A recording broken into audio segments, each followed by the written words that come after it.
قال رسول اللہ صلی اللہ علیہ وسلم ثلاثۃ لا ترد دعوتهم، رسول اللہ صلی اللہ علیہ وسلم نے ارشاد فرمایا کہ 3 لوگوں کی دعائیں کبھی بھی رد نہیں کی جاتی۔ نمبر 1، الصائم حین یفطر، روزہ دار جب روزہ افطار کر رہا ہوتا ہے اس وقت اس کی دعا رد نہیں کی جاتی۔ والامام العادل، اور وہ حاکم جو عدل والا ہو، جو انصاف والا ہو، وہ بھی مقبول دعا ہوتا ہے۔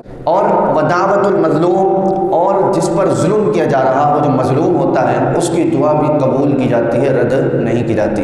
حضور علیہ السلام اس کی اہمیت کو واضح کرتے ہوئے فرماتے ہیں کہ مظلوم کی جو دعا ہے وہ کس قدر تیزی کے ساتھ قبول ہوتی ہے۔ سرکار فرماتے ہیں یرفعہ اللہ تعالی فوق الغمام، اللہ تعالیٰ اس کی دعا کو بادلوں کے اوپر لے جاتا ہے۔ وتفتح لها ابواب السماء، اور اس کی دعا جب جا رہی ہوتی ہے تو اس کے لیے آسمان کے دروازے کھول دیے جاتے ہیں۔ ویقول الرب، اور جب وہ دعا بارگاہ الہی میں پہنچتی ہے تو اللہ فرماتا ہے وعزتی، مجھے اپنی عزت و جلال کی قسم، لانصرنک، اے مظلوم میں تیری مدد ضرور کروں گا، ولو بعد حین، اگرچہ تیری مدد کرنے میں تھوڑا وقت لگ سکتا ہے لیکن تیری مدد بہرحال میں ضرور کروں گا۔ حضرت ابو ہریرہ ہی سے روایت ہے، کہتے ہیں ثلاث دعوات مستجابات لا شک فیہن، فرمایا کہ 3 بندے اور ہیں جن کی دعا قبول ہونے میں کوئی شک نہیں کیا جا سکتا۔ پہلا، دعوت الوالد، باپ اپنے بچے کے لیے جب دعا کرتا ہے اس دعا کی قبولیت میں کوئی شک نہیں کیا جا سکتا۔ ودعوت المسافر، شرعی مسافر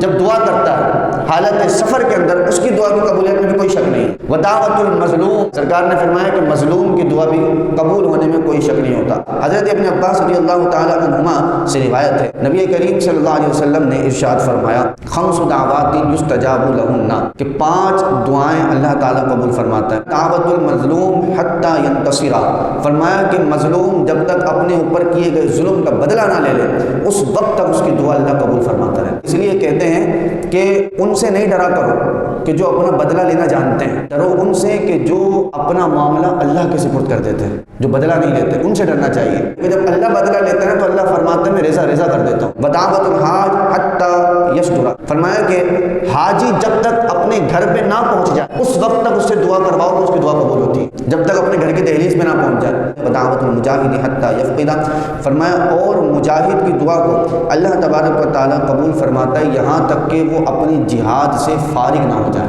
جب تک مجاہد لڑ رہا ہے نا کافروں سے اس وقت تک اس کی دعا قبول ہے، جو دعا مانگے گا اللہ قبول فرما لے گا۔ ودعوت المریض حتی یبرأ، فرمایا اور مریض کی دعا کو اللہ قبول فرماتا ہے جب تک وہ شفا یاب نہ ہو جائے، تو مریض کی دعا قبول ہوتی ہے۔ یہ ہمارے یہاں رواج نہیں ہے، ہم مریض سے ملتے ہیں تو لوگ یہ سمجھ رہے ہوتے ہیں کہ یار یہ تو خود مریض ہے اس کے لیے دعا کرنی چاہیے، حالانکہ جب کسی کی عیادت کے لیے جائیں نا تو اس سے دعا کروانی چاہیے جو مریض ہوتا ہے۔ فرمایا ودعوت الاخی لاخیہ بظاہر الغیب، فرمایا 5ویں دعا وہ ہے جو مسلمان بھائی مسلمان کے لیے پیٹھ کے پیچھے کرتا ہے۔ لیکن فرمایا کہ یہ 5 دعائیں قبول تو ہوتی ہیں لیکن سب سے زیادہ کون سی دعا قبول ہوتی ہے؟ تیزی کے ساتھ۔ واسرع هذه الدعوات اجابۃ دعوت الاخی بظاہر الغیب، ان تمام دعاؤں میں سب سے زیادہ تیز قبول ہونے والی دعا وہ ہے جو ایک مسلمان اپنے مسلمان بھائی کے لیے پیٹھ کے پیچھے کرتا ہے۔